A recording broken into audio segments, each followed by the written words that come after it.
Right now, someone is playing mind games with you and winning. They're using psychological tricks your own brain taught them. They know exactly which words make you doubt yourself, which silences make you panic, which rejections make you chase harder. Meanwhile, you react predictably every single time. You explain when you should withdraw. You chase when you should disappear. You defend when you should attack. This isn't about being nice anymore. This is about psychological warfare. And if you don't learn the rules, you'll keep being the victim. Marcus Aurelius understood something most men never will. The mind that cannot be moved cannot be conquered. But your mind right now is a public playground. Anyone can walk in and rearrange your thoughts, trigger your emotions, manipulate your decisions. You think you're being authentic. You're actually being controlled. Every reaction they get from you is data they store about your weaknesses.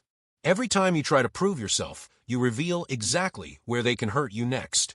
This video will teach you the mental combat techniques that turn you from prey into predator. You'll learn how to weaponize silence, how to make people question their own reality, and how to become so psychologically unreachable that manipulation bounces off you like armor. Watch every second, because the person trying to control you is counting on you staying weak, predictable, and easy to read. You were born with a sovereign mind. Then society broke it. They taught you to seek approval before making decisions. They trained you to explain yourself when questioned. They programmed you to apologize for taking up space. What exists in your head now isn't your authentic self.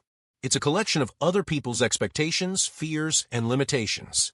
You've been carrying their voices so long you think they're yours. The average person checks their phone over 200 times per day. Why? Because they're addicted to external validation. They need constant confirmation that they matter, that they're liked, that they're not being forgotten. This isn't connection. This is psychological dependency. You've outsourced your self-worth to people who barely think about you. And every notification, every like, every response feeds the addiction while making you weaker. Here's what Marcus Aurelius knew that you don't. Your mind is the only territory you truly control. Everything else is just opinion, circumstance, and noise. But most people have surrendered even that. They let other people's moods determine their energy. They let criticism destroy their confidence. They let silence trigger their insecurities. You're not living your life. You're reacting to everyone else's. The transformation begins with mental sovereignty. You stop asking for permission to exist. You stop explaining your choices to people who didn't earn the right to judge them. You stop letting other people's emotions become your emergency. This isn't cruelty. This is self-preservation. Because once you take back control of your own mind, everything else follows. Most people are walking around with invisible chains. They can't say no without guilt. They can't be alone without panic. They can't be disliked without spiraling. These aren't personality traits. These are psychological wounds that never healed. And predators can smell them from across the room. When someone tries to manipulate you now, they're going to discover something terrifying. You don't need their approval. You don't fear their silence. You don't chase their attention. You've become psychologically self-sufficient. And people who can't be controlled can't be conquered. Psychological predators hunt in patterns. They test your boundaries with small violations first. A casual insult disguised as a joke. A request that makes you slightly uncomfortable. A comment that makes you question yourself. They're not being mean. They're gathering intelligence. How much disrespect will you accept? How quickly do you apologize? How hard do you work to regain their approval once they withdraw it? Every time you react emotionally, you give them a roadmap to your vulnerabilities. Every time you over-explain, you show them you're insecure about your position. Every time you chase after their validation, you confirm that they have power over you. This isn't personal. This is strategic. They're playing chess while you're playing checkers. The silent treatment isn't just ignoring you. It's psychological conditioning. They disappear to create anxiety, then return to provide relief. Your brain starts associating their presence with comfort and their absence with distress. Soon you're addicted to their attention, like a drug. You'll do anything to avoid the withdrawal of their approval. This is how they train you to be controllable. Love bombing works the same way. Excessive attention, praise, and affection followed by sudden withdrawal.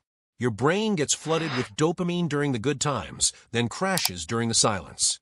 The emotional roller coaster becomes addictive.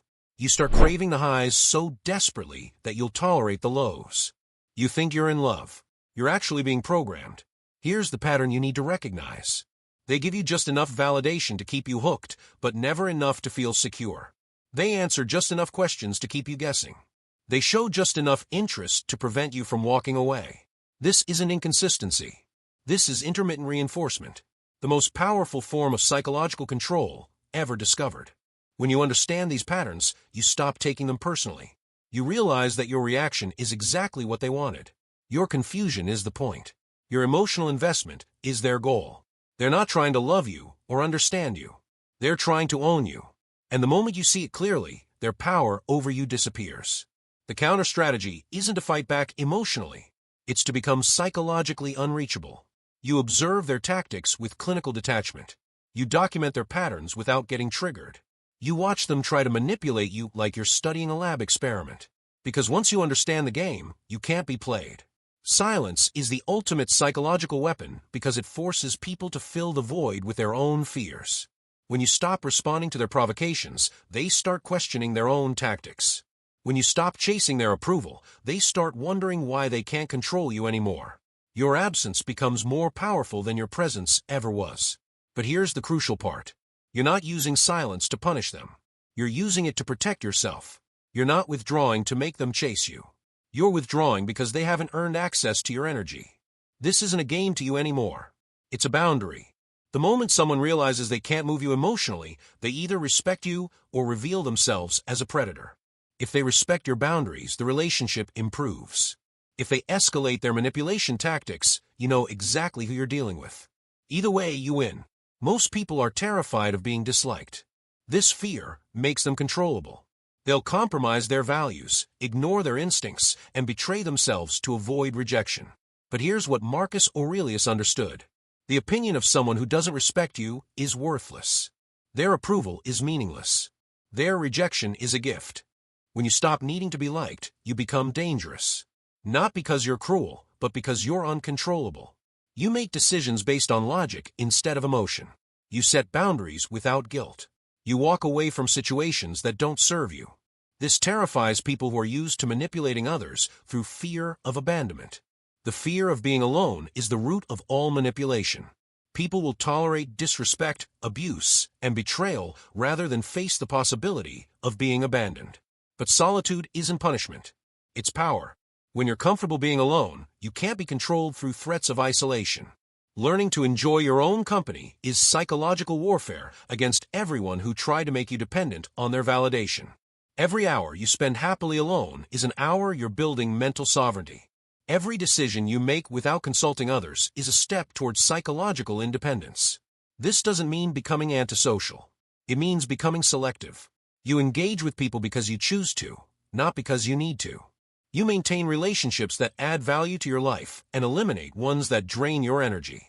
You become the prize instead of competing for one. When you've achieved psychological independence, manipulation attempts become laughable. Someone tries to make you jealous. You feel nothing. Someone gives you the silent treatment. You enjoy the peace. Someone tries to guilt-trip you. You analyze their technique with amusement. You've become immune to the psychological viruses that infect most people. The final transformation is shifting from reactive to proactive. Instead of responding to other people's energy, you create your own. Instead of defending your position, you establish your territory. Instead of trying to be understood, you focus on understanding others. This is how you move from being manipulated to being the one who sees through manipulation. People will notice the change immediately. Your energy becomes magnetic instead of needy. Your silence becomes intriguing instead of uncomfortable. Your absence becomes valuable instead of desperate. You stop being a victim and become a force. The psychological weapons that once controlled you now bounce off harmlessly. You've developed mental armor through understanding, boundaries through self-respect, and power through independence. You're no longer afraid of being disliked, rejected, or abandoned because you've learned to be your own source of validation. This isn't about becoming cold or heartless. It's about becoming strategically warm and selectively vulnerable. You invest your energy in people who've earned it and withdraw from those who haven't. You love from a position of strength instead of need. You connect from choice instead of desperation. The person who tried to control you will attempt one final manipulation. They'll try to make you feel guilty for changing, selfish for having boundaries, cruel for not being available on demand. This is their last attempt to regain control. Don't take the bait. Your mental freedom is worth more than their comfort. From this moment forward, your mind belongs to you alone. Your emotions are your responsibility. Your energy is your currency. Your attention is your gift. You don't owe anyone access to your inner world. You don't need to explain your choices. You don't have to justify your boundaries. You've become psychologically untouchable. Not through isolation, but through sovereignty. Not through cruelty, but through clarity. Not through manipulation, but through immunity to it. This is what true confidence looks like. Not the need to prove yourself, but the knowledge that you don't have to. The mind games are over. You've learned the rules, mastered the techniques, and built the defenses. Now you get to choose how you engage with the world from a position of strength instead of weakness. This is your mental revolution, and it starts right now.